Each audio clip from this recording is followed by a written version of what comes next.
Assalamualaikum warahmatullahi wabarakatuh. Perkenalkan, saya Anissa Nurul Hikmah, mahasiswa dari Fakultas Teknik Informatika di Universitas Teknologi Bandung, untuk memenuhi salah satu tugas mata kuliah Professional Development yang diampu oleh Bapak Jack Febrian Rusdi, STMT. Pada kesempatan kali ini, saya akan mempresentasikan topik yang menarik bagi saya dan berpotensi untuk saya lakukan, yaitu game development atau pengembangan game digital. Bisa kita lihat gambaran mind map mengenai game development ini meliputi pertama pentingnya game development, latar belakang, alasan memilih game development, studi kasus, solusi, harapan, dan manfaat. Selanjutnya, saya akan menjelaskan lebih dalam mengenai poin-poin utama pada mind map.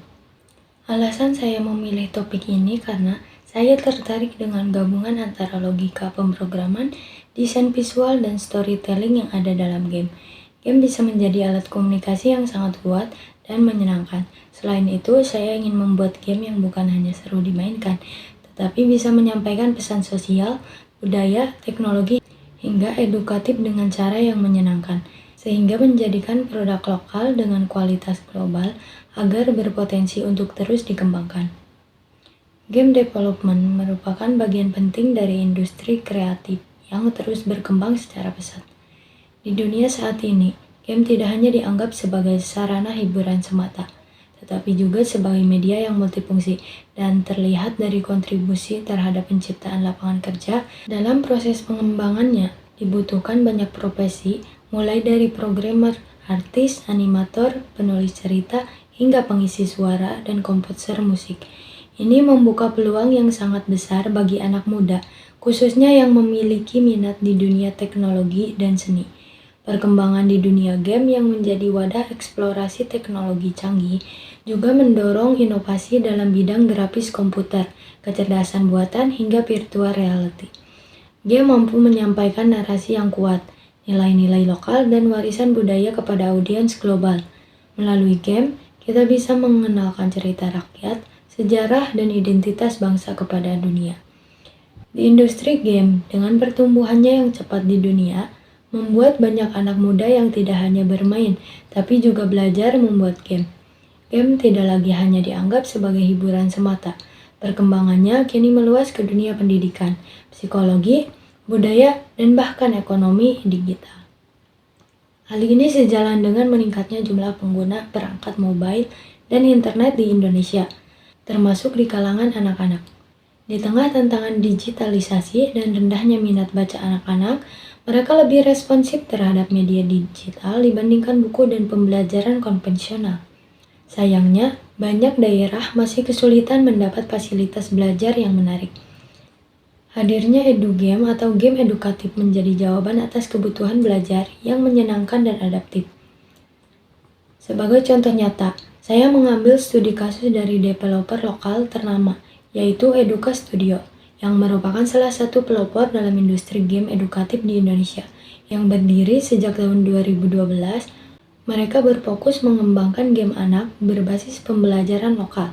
Brand-brand terkenalnya seperti Marble, Riri, dan Kabi telah dikenal luas, bahkan hingga ke luar negeri. Hingga kini, mereka sudah meluncurkan lebih dari 500 game edukatif. Game-game mereka telah digunakan oleh jutaan anak Indonesia, dan beberapa bahkan telah tersedia dalam versi internasional. Berikut gambaran sejarah singkat dari Eduka Studio yang dimulai dari 2011. Mereka mulai merintis game development hingga populer dan beberapa kali mendapatkan penghargaan hingga di ajang internasional. Untuk informasi lebih lengkapnya bisa dibaca langsung di website Eduka Studio atau dari link yang sudah saya cantumkan.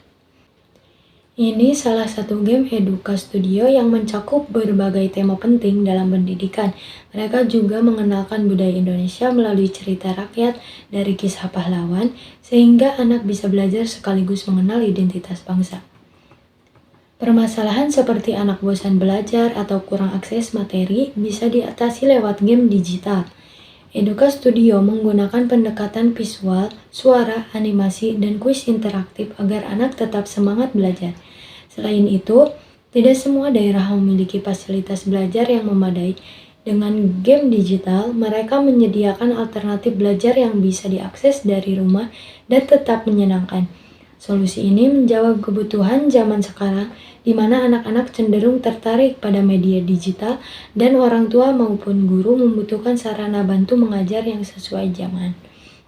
Harapannya, game lokal seperti ini bisa memperkuat identitas nasional anak sejak usia dini, meningkatkan minat belajar, dan memunculkan kreativitas baru dalam pendidikan digital. Selain itu, game edukatif juga membuka peluang industri kreatif untuk berkembang.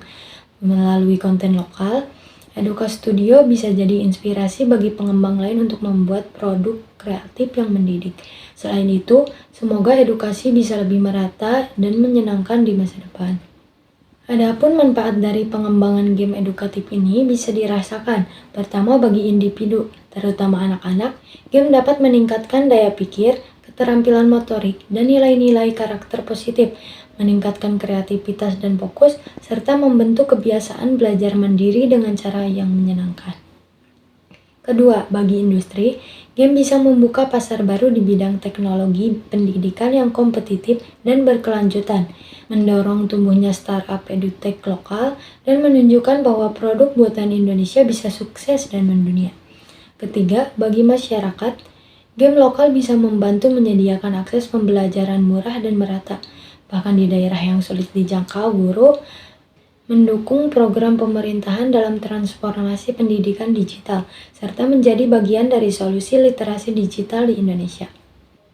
Dari pemaparan tadi, dapat disimpulkan bahwa pengembangan game edukatif oleh Eduka Studio menunjukkan betapa penting dan strategisnya bidang game development dalam membangun ekosistem pembelajaran modern yang inovatif, merata, dan berdampak positif. Game bukan hanya soal hiburan, tapi bisa menjadi alat pendidikan, pelestarian budaya, bahkan pembangunan karakter anak bangsa di era digital. Demikian yang dapat saya sampaikan. Semoga presentasi ini membuka wawasan bahwa game bisa menjadi bagian dari solusi untuk membangun masa depan, bukan sekedar hiburan. Mohon maaf apabila masih ada kekurangan dalam penyampaian ataupun salah kata. Terima kasih atas perhatiannya. Wassalamualaikum warahmatullahi wabarakatuh.